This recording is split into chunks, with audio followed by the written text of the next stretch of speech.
Olá, meus amigos, tudo bem com vocês?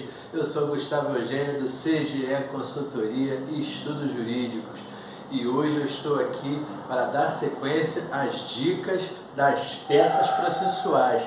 E a peça processual de hoje que eu vou conversar com vocês é a contestação. Mas antes de mais nada, pessoal, eu peço que vocês deem um like nesse vídeo, peço que vocês compartilhem esse vídeo, peço também que vocês acionem o sino de notificações para vocês também receberem esse conteúdo, continuarem recebendo esse conteúdo de direito e processo do trabalho, pessoal. Olha só, o nosso vídeo de hoje, o meu vídeo de hoje é sobre contestação.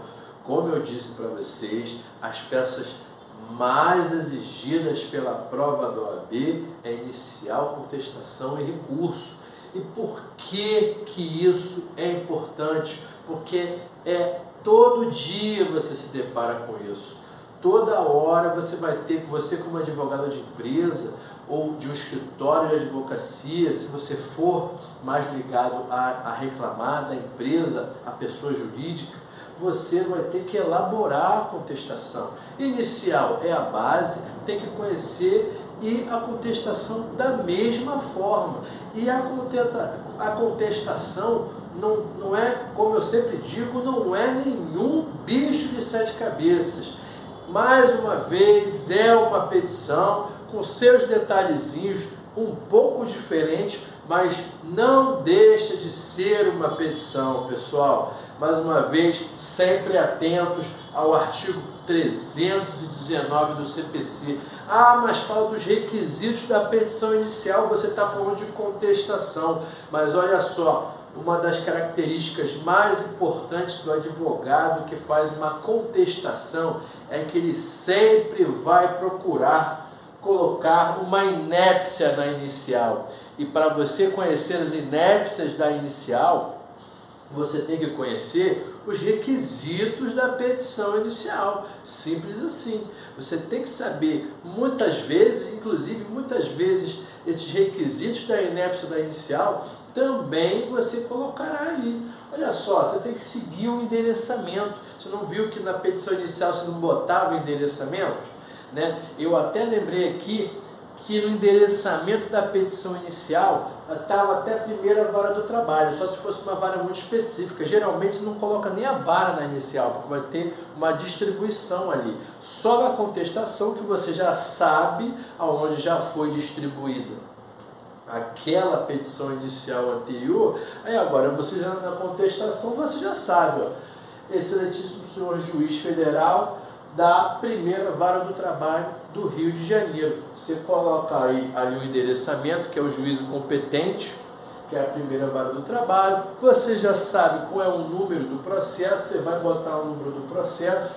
Se o examinador ele não menciona nada, você só bota RT, número, XXXX ou 0000, né? E por aí vai. Você vai colocar o nome da empresa. Se você, no enunciado da questão, o examinador ele fala que você é o advogado da empresa, o advogado da reclamada, você vai colocar lá, devedor SA, inscrita no CNPJ número tal, endereço tal, vem, muito respeitosamente, oferecer a sua contestação. Esse nome ela pode aparecer daquele jeito, como eu coloquei na petição inicial, bem separado, né? Reclamação trabalhista, mas como o espaço está meio curto, eu também preferi botar aqui e não tem problema nenhum. Como eu sempre digo, é o estilo do advogado. O advogado ele vai ter o estilo dele, contanto que ele coloca contestação, com fulcro no artigo 335 do CPC, sempre a fundamentação. Se está numa prova do OAB, sempre você tem que fundamentar, colocar os artigos, não é só você falar, você tem que botar os artigos. E no dia a dia é a mesma coisa. Você vai também colocar o DO aqui, que é aquela parte que você pede as publicações. O advogado do reclamante na inicial, ele pediu que as publicações fossem encaminhadas ao nome dele. O advogado da empresa, a mesma coisa, vai pedir que as publicações sejam encaminhadas ao nome dele. aqui na gratuidade de justiça, você não vai pedir a gratuidade de justiça para o reclamante, você vai impugnar o pedido de gratuidade de justiça. O juiz pode acolher ou não esse pedido. Então a sua obrigação como advogado é impugnar. E na prova do AB não é diferente, você vai pedir para impugnar, você vai falar que não cabe a gratuidade de justiça ao reclamante, porque isso às vezes interfere até num possível recurso que ele possa querer interpor, porque ele vai ter que recolher as custas, vai ter que recolher depósito recursal, e se o juiz indeferir a gratuidade de justiça, ele provavelmente não vai conseguir interpor o recurso. Ele até pode, de repente, pedir a gratuidade de justiça a posteriori, mas esse é um outro momento. No momento agora, você vai pedir o indeferimento da gratuidade de justiça.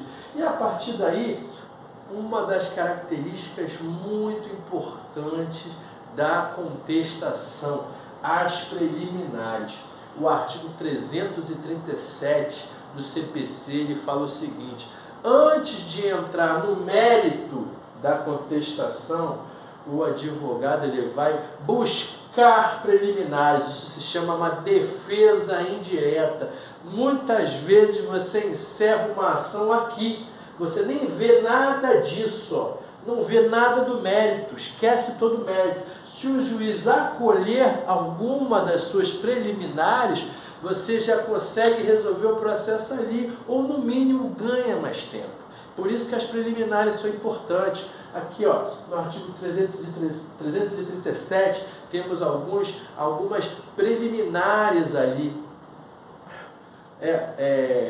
Preliminar de coisa julgada, preliminar de inépcia da inicial, incompetência relativa ou incompetência absoluta. Por exemplo, incompetência territorial relativa.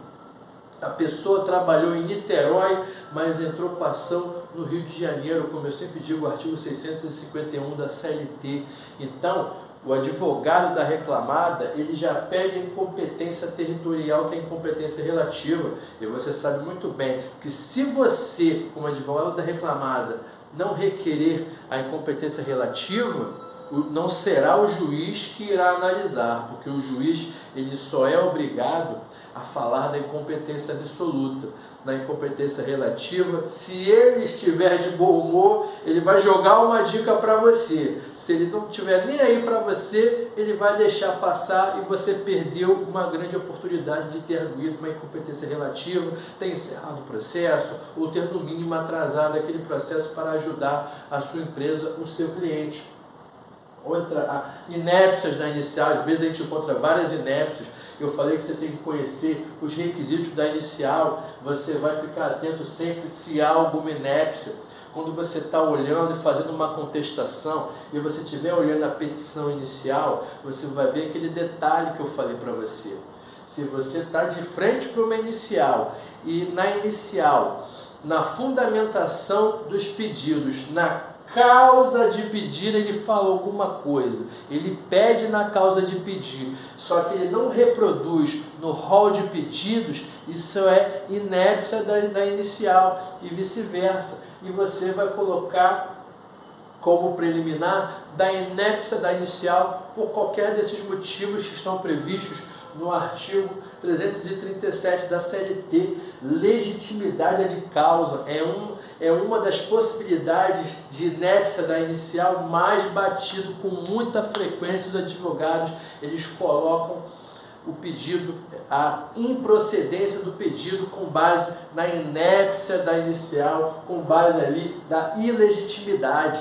Você tem que estar atento a isso. Aí, ultrapassadas essas preliminares, você vai no mérito da ação, você vai bater ponto a ponto todos os pedidos que o advogado do reclamante colocou na inicial. Eu segui mais ou menos aquele padrão. No caso das verbas rescisórias, ele pediu, você vai falar que descabe, é o descabimento das verbas rescisórias. Lembra que eu tinha colocado lá? Na inicial ele pediu férias, pediu 13º salário, FGTS, pediu saldo de salário, e você vai ter que fazer a mesma coisa. Você tem que fazer ao contrário, você tem que falar que descabe férias, porque já foram pagas as férias, descabe 13º salário, porque o 13º salário ele já foi pago, ou se não foi pago, ele não faz jus por determinada situação. O FGTS você vai dizer que foi recolhido, caso realmente tenha sido recolhido, então descabe o pedido de FGTS. Saldo de salário, você vai falar que descabe o saldo de salário, porque ele não trabalhou naquele período que ele está pedindo o saldo de salário.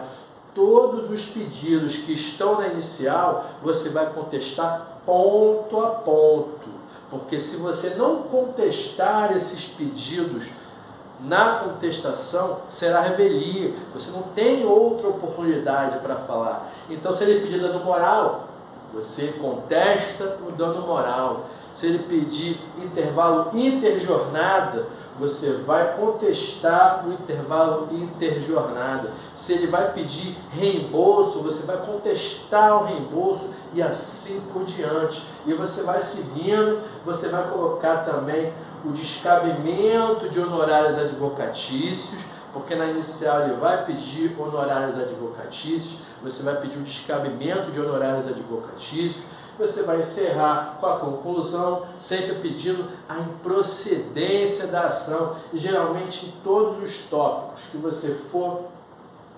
impugnando e contestando os pedidos na inicial, geralmente você vai informar que descabe determinado pedido, requerendo a improcedência do pedido, a improcedência total da ação, e no final, na conclusão, você vai fazer a mesma coisa, você vai falar que improcedem todos aqueles pedidos, vai colocar a sua OAB e encerrar. Basicamente é isso, não tem muito o que falar. Você, o mesmo raciocínio da inicial tem para contestação, como eu sempre digo, é uma petição que tem as suas características, mas não é nada fora do comum. Tudo bem, meus amigos? Eu espero que vocês tenham gostado desse texto, gostado desse vídeo. Peço que vocês dêem um like, compartilhem. Desejo a vocês um grande abraço e até a próxima.